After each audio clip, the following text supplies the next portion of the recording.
Hello and welcome back to Pay Down Debt Solutions. My name is Jen, and on this channel, we teach you guys how to get out of debt faster using a little known method called velocity banking, and we do it the pay down way. So, we've gotten some more comments out there about credit cards and confusion over understanding how this works, right? How when you put your income into a credit card, how you're getting back income to you, right? So how you are reducing your payments. So that's something that I really wanted to bring to your attention today and kind of dig into this some more. As I had a wonderful woman named Liz who reached out to me through email and just said, I get the income in, I get how to run expenses out. I understand how velocity banking, works, the mechanics of it. But I'm just not understanding if I have maxed out cards and I put my income in and I'm running my expenses out, how am I changing my situation? How am I changing how much I owe on that card? And that is a very valid question, you guys. And I get it because it is a confusing concept, right? So, as a matter of fact, Dan, the big guy over there, who is a math major, when I explained how, when I brought to him the fact that you get your payment back, he's like, what? That doesn't make any sense. He's like, what do you mean? You still owe it. You're still making this payment. So I don't get what you're talking about, Jen, right? So here's Dan, a math major, and it made very little sense to him until I broke it down and we went over it some more, right? And so this was very early on before, we really got into learning velocity banking for ourselves and how to help ourselves out with it, right? So again, for those of you out there that don't know me, my name is Jen and I have a banking background. I am an ex banker, I am an ex branch manager. And so I do understand how these tools work. Okay. So when I learned the concept of velocity banking, it didn't take me long to really understand the mechanics on how this works. And it is phenomenal. And I know you guys can get yourself out of debt because we did it, right? So, without going into too much about our history, again, business owners here, we have been running velocity banking strategies on our own business and in our own life in order to, number one, get us out of debt, and number two, continue on and build wealth, right, from here. So, my goal for you guys is to learn velocity banking, get yourself out of debt much quicker than you are doing it through the traditional method, the traditional way, because you are being held back and you are being held down by a system that keeps us there because the banking system, this works for the banking system. For us to remain in their system, it works for them because they make more interest. Well, they're still going to make their interest, but I'm going to show you guys how to do this a better way. Okay. And you can do this through no other tool other than a credit card. If that's all you have to work with, you don't have to go get a line of credit. You don't have to get a home equity line of credit. You don't have to get a business line of credit. You can do this through credit cards and you're still going to get yourself out of debt faster. So I am going to show you today a little bit more in depth on how this works because Liz brought up an excellent question and we get it all the time. And I want to try to go through and try to make it clear, once again. So you can eliminate credit card payments with zero extra cash. You can do that. And so if you're sitting at an even cash flow, so no cash flow, right? Or if you are slightly behind, there is the potential that you can get yourself out of debt much faster, even if you're behind and negative on your payments, okay? Or I'm sorry, you're negative, meaning you're going backwards, right? So if you learn how to do this, you will learn the magic of velocity banking using, okay, and paying off your credit cards. So there is no magic, Jen. I don't know what you're talking about. There's no such thing. Well, there kind of is, right? So magic is just an acronym and it stands for monthly adding gentle interest charges, okay? So when you add your interest charges much more gently than you are doing today, right? Because your interest is eating you up. It eats up everybody. That's just the nature of the beast, right? That's how interest works. But when you run velocity banking strategies and you put your income into a debt destroyer, a debt tool such as a credit card line of credit or home equity line of credit or business line of credit for that matter, you are going to then drop the interest that you're paying monthly much quicker than you would traditionally banking and continuing to make your minimum payments or make a payment, okay? And so let me go over and delve into this for you some to explain it maybe a little bit better, hopefully. So we know that we're going to be adding gentle interest charges monthly, the magic of velocity banking. And there are two reasons why this works when you learn the velocity banking strategies. Number one is when you put your income into your credit card, okay, your income becomes your payment. So that payment you don't owe anymore, okay? Mind blown, right? I know this is really hard to understand and grasp, but I'm going to try to do my best to explain it to you. So you have a payment monthly. So let's use our example here. So example one here, we have an income of 3,800. We have total expenses of 3,800. So we're even, right? So we have no cash flow. So let me write cash flow here. All right, so cash flow is even, means we have no extra, all right? So we have a rent or mortgage of 1,200. We have a car payment of 420. These are normal expenses, right? These are normal expenses everybody has, pretty much everybody, right? You have your rent mortgage, you have your car payment. You're also going to have living expenses, all right? Now, let's say we have a credit card of $6,200 that we want to deal with, okay? We're trying to figure out this $6,200 payment and what we can do to pay it off faster. Well, so we have 201 is our payment, right? For 6,200. It is at a 27% interest rate. It will take 4.5 years and you will spend 4,400 to get rid of this card. Okay, so 4,474 to be exact. Now, that's over 4.5 years. So it's going to take a significant amount of time to do this, right? So when you put your income into a credit card, okay, so what we're talking about here, your income as a payment. If you put your income into this card, this payment here of 201 has already been satisfied because the income has gone in. Now, wait a minute, Jen, I get that. We're putting our income in, but we're charging on this card. You're saying that we have to charge on this card monthly and that all of our expenses are going to be coming out of this card. Everything else that we can pay that's chargeable is coming out of this card. So how does that work, right? We still owe this payment. Well, you don't though, because when that income goes into that card, regardless of the fact that you're still going to be continuing to charge on that card monthly between statement periods, there is a dollar amount that the bank is going to give you, or the credit card issuer is going to give you as a payment that you owe. And typically, we're just going to use this as typical. And in my example here, it is this case. It is interest in 1%, okay? So 1% of this high balance here, interest in 1% of this high balance here is $201. But let's say we put our income into this, okay? Let's say we put all of our income in. If we do that, first of all, we have to figure out what income is available for us to use to put into this card, okay? And so if we have to pay our rent and we have to pay our car, all right, we know that those payments, rent payments, car payments, and other credit card payments, for example, any kind of loan payments, are not payable through credit cards. So we have to hold that money out into our checking account. So that has to remain in our checking account. So if this is my checking, okay, so here's my checking account. So check account. All right, that's my checking account. Now, here is my pay, okay? So I get paid this money. It's going to go into my checking account, all right? Now, what I would be doing with this money from my checking account is then making a huge payment onto my credit card of my available income. So what is my available income then? Well, it is all the money goes into my checking account, but I have to hold back 1,200 and 420, okay? So 1,200 and 420 have to be left in my checking account, all right? So that has to be left here. So if I do that, then in my checking account, I have what? Oops, let's not use green. I have, so 1,000 for 620 in my checking account that I have to pay this and I have to pay this with, right? So 1620, so 12 and 4, so 1620, right? I have to pay my mortgage and my car payment out of this checking account. So it has to sit here.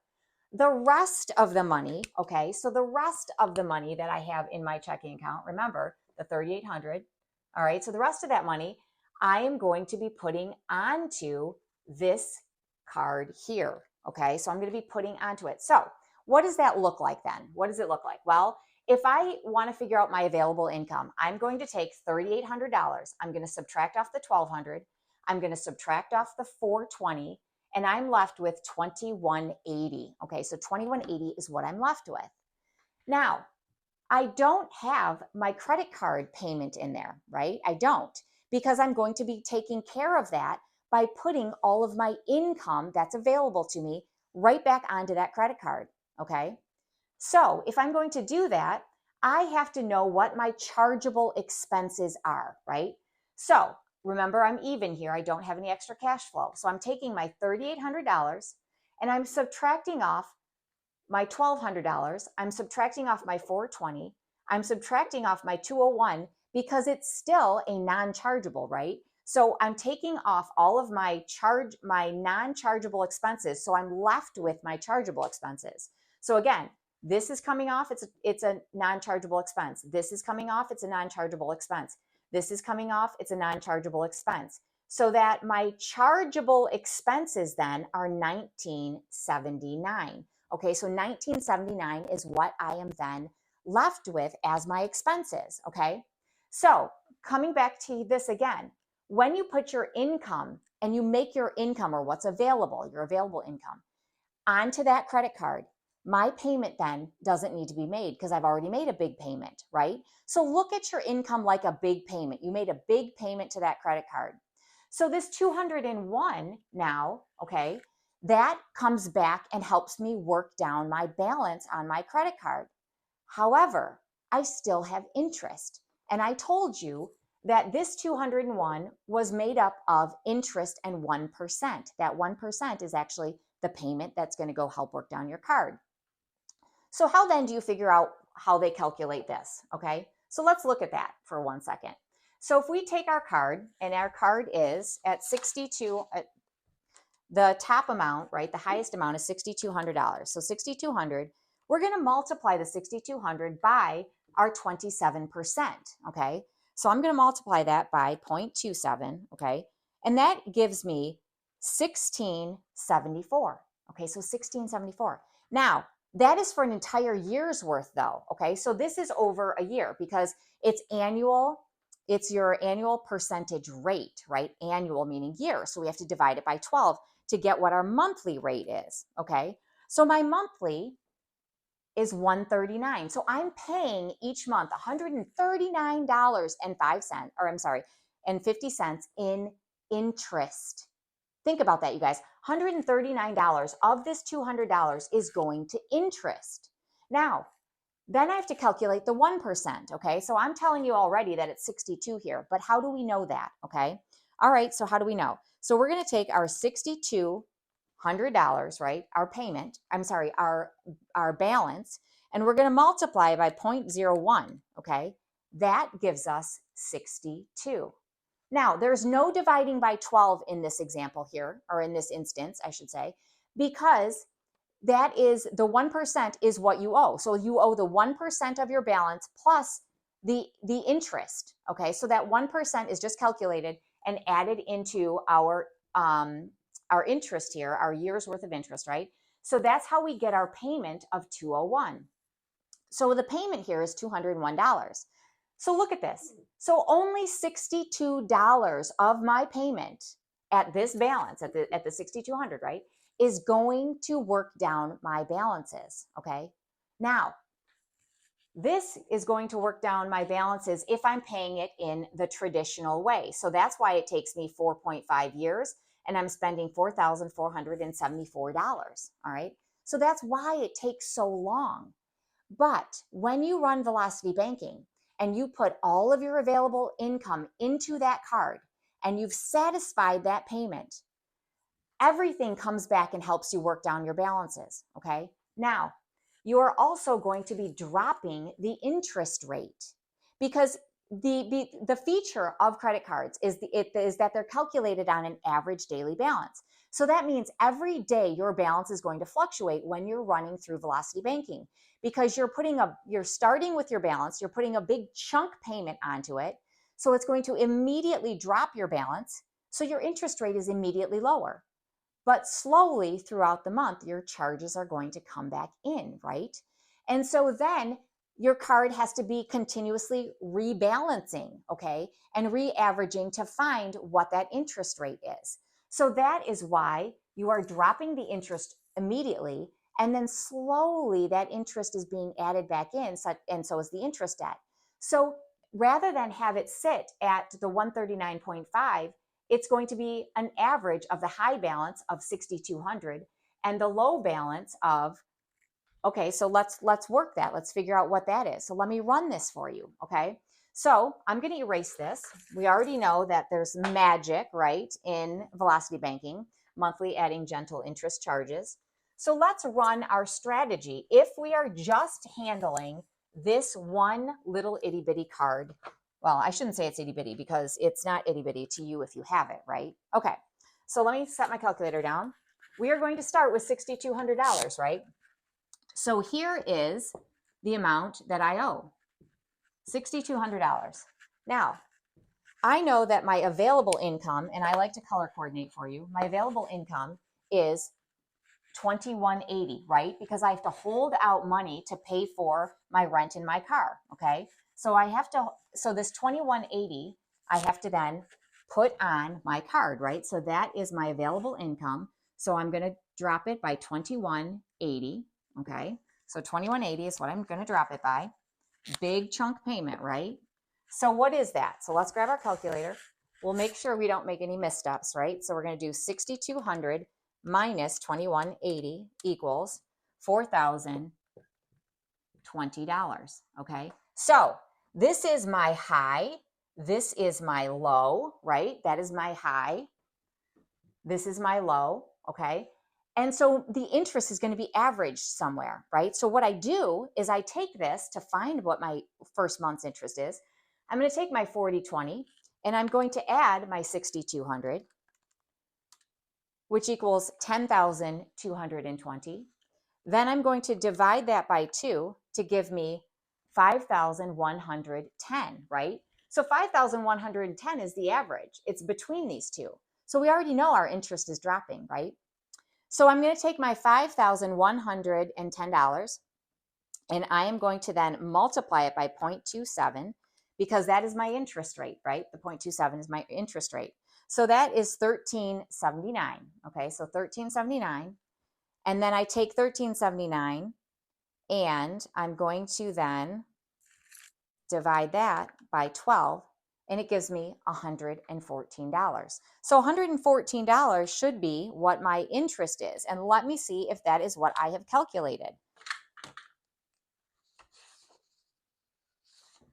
All right, so let's see.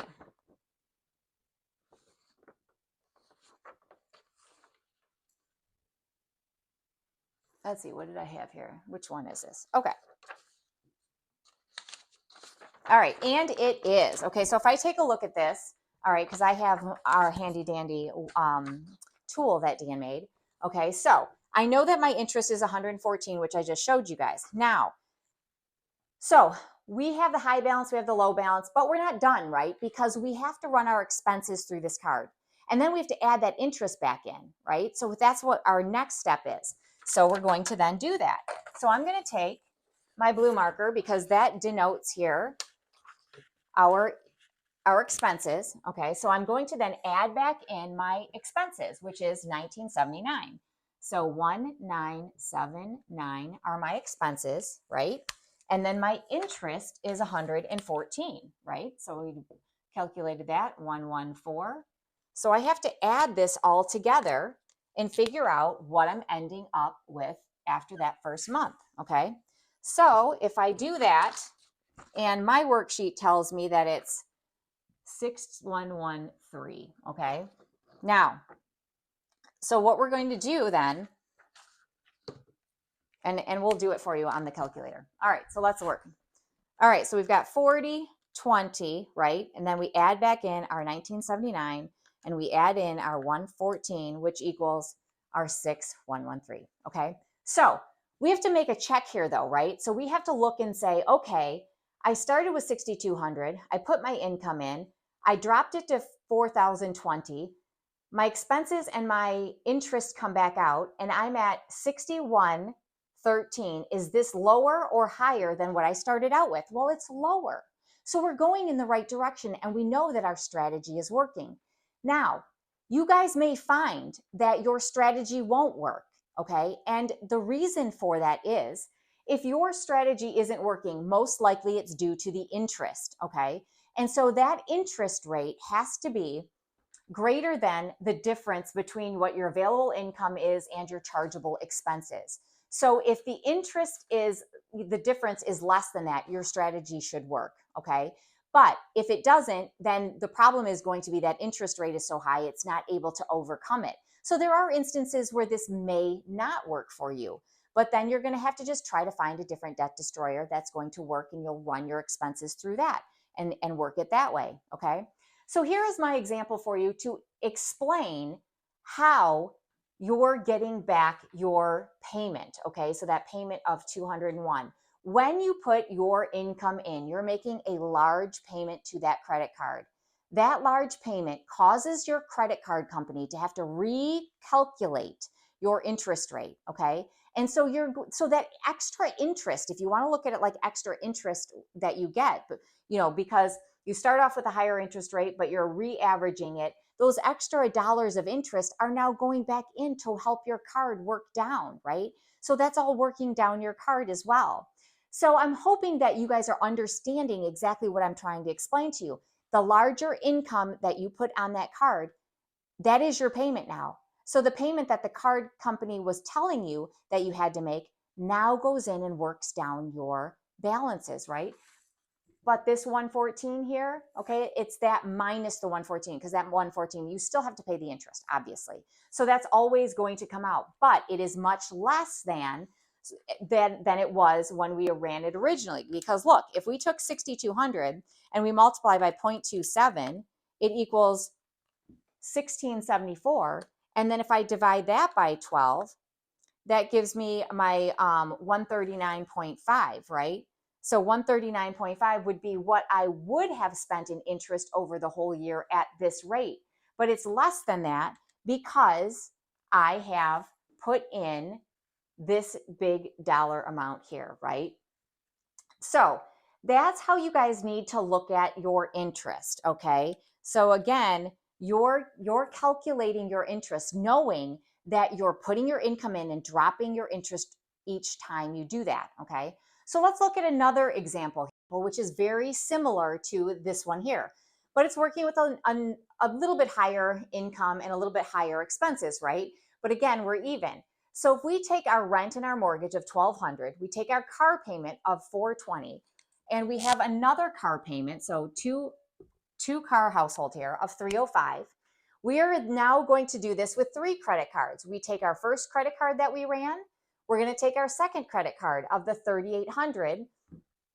We owe a $3,800 on this. $100 is our payment. It takes us 7.3 years, and it is $4,878 is the amount we're going to owe at the end of the day. Or I should say at the end of the 4 years. Or, oh my gosh, it's 7 years. The end of the 7 years. So then we're going to take credit card 3. It's $2,200 that we owe. It is a payment of $57. It takes 6 years and 3 months, and we're going to owe $2,054 in interest debt on that. So if you add up the interest debt, it's going to be $11,406 in interest debt, okay, for these cards here. Now, if we take and we add up all the debts that we owe, we owe $12,200, okay? Our payments, our monthly payments come to $2,283, and our interest debt is $11,406, which is ludicrous, right? That's ludicrous that we're going to pay this amount of money by continuing to be trapped in the traditional banking system. So what do we do about it? We do what Jen suggests, and we try velocity banking the pay down way. Okay, so let's calculate in this case, because we're going to use the same card of 6,200 balance on it. We're going to calculate our chargeable expenses. All right, so we take our 4,800, that's our income. We subtract off the 1,200 that we owe in rent or mortgage. We subtract off the 420 for car 1. We subtract off the 305 for car 2. We subtract off the 201 for credit card 1.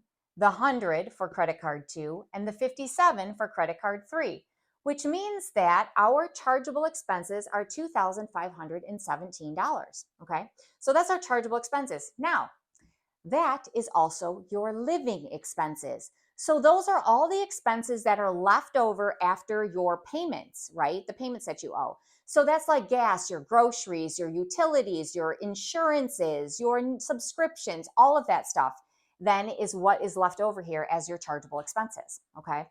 Now, we're then going to calculate our available income. And we are using this, again, this is our debt destroyer here, right? So this is our debt destroyer, just as it was our debt destroyer over here.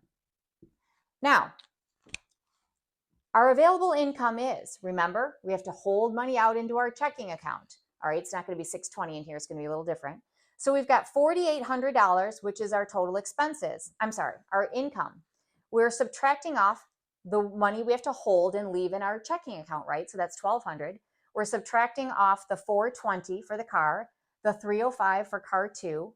We're subtracting off, we're skipping this. Remember, this is our debt destroyer, so that comes back. So we're going to then get this $100 subtracted out of here, and the 57 has to be subtracted out and left into. We have to leave it in this checking account, right? Because we know we can't pay those out on our credit card. We have to hold them out into our checking. So our available income then is $2,718. Okay. Now, the $2,718 and the $2,517. I better hope that my interest is going to be less than the difference between the two, or my strategy isn't going to work. Remember, I talked to you guys about that in the prior example. So we're then going to run this example and see how that would look, okay? So let's start. So we're going to take our debts here, right? So where are the debts? Our debts are, and actually, I'm just going to start with our credit card 1. Okay, so I'm going to start with credit card 1 in this example. So we're going to take our 6,200. So here's our 6,200. Now, remember, simultaneously though, these cards are going to be running and we're going to be making those payments, okay? So those will be coming out, remember, through the checking account, because we're going to be paying those. But I want to show you how we're working down this card with the higher income then, okay? So we're going to start with the $6,200, and we then are going to, we're going to put in, right? What's our income that we're putting in? We're putting in $2,718. So we're going to put in our $2,718. So we will start doing that here, $2,718. Okay, so we're putting this into the card, right? 2718, 2718. That is our quote unquote payment, right? That is our payment that we are making. So when we do that, and I'm going to cheat and get my worksheet here for you guys so I can look at this and do this faster. Okay, so 2718. So it drops us to 3482. Okay, so 3482. 3482. And then we have to put our chargeable expenses back in. Okay, so our chargeable expenses in this case are the 25. So 25, what is this? 17. And I don't know what this looks like, but it doesn't look like a 5 here. So 2517, 2517. Make sure that's what I have over here. And it is. Okay, so we have to add back in our 2517, right? And then we have to add in our interest, right? So how do we calculate that again, you guys? We calculate it by the 6,200. We add this, right? We get a number, we divide it by 2. We multiply that by our percentage rate, and then we divide it by 12, and that is going to be 108. Okay, so plus 108. All right. So we can check that, right? We can do that. So why don't we do that? We will.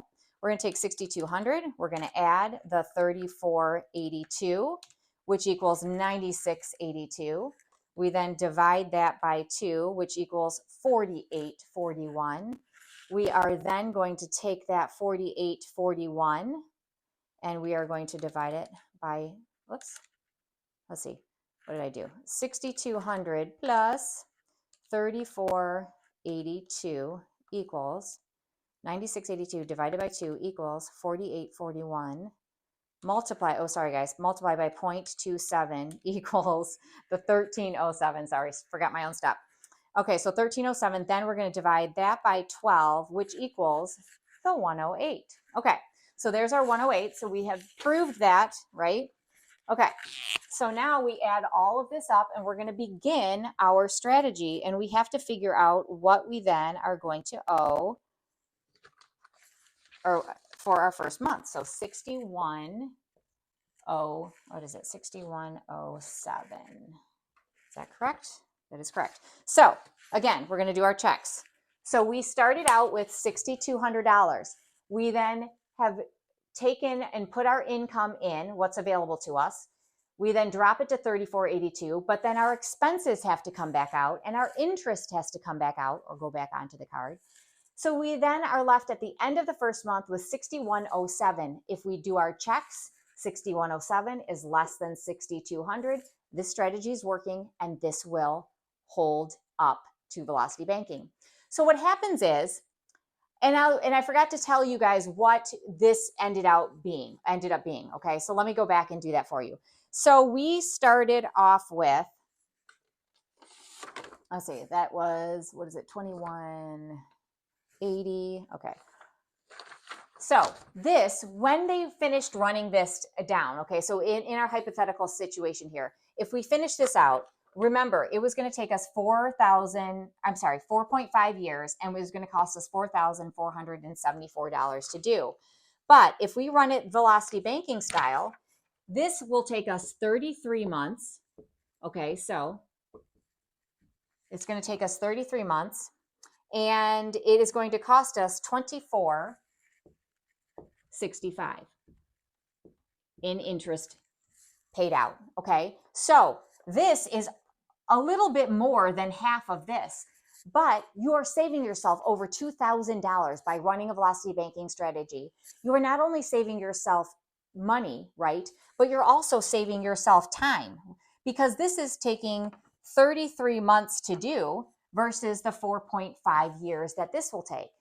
Now, conversely, if we take a look at this situation here where we have a little bit more debt, okay, to get this card finished, remember, we're just talking about this card in particular because these cards are still running until they run out. Now, I've shown you in previous videos how to go ahead and finish those out, right? Because as you run your strategy, when you hit the month that this is paid off in, you need to figure out where your payments are and where your balances are for those cards. And then the next one will become your debt destroyer, right? So you'll just continue to roll it down. Now, this card here is going to take 28 months, okay? So doing it this way is going to take 28 months. And for this card, you're going to be spending $2,072, okay, in this scenario here. Because again, it's taking less time. You're putting more income into that card than you were in the example prior, right? Because this one, you're putting in an income of what? 2180, and this is 2718. So again, that's how that interest, right, works, you guys. So you can see you're dropping your interest and you're putting a bigger payment in, which means more is coming back to work down that card. I hope that you guys have learned something today. I hope I've been more clear. I'm trying every day to make it as clear as possible. So if it's as clear as mud, send me a comment. Let me know that it wasn't as clear as you had hoped it would be. And if it is more clear, then I am happy for you. And I hope that you will understand a little bit better about how this works and why you're getting that income back to you. You guys have an amazing day, and we will see you in the next video.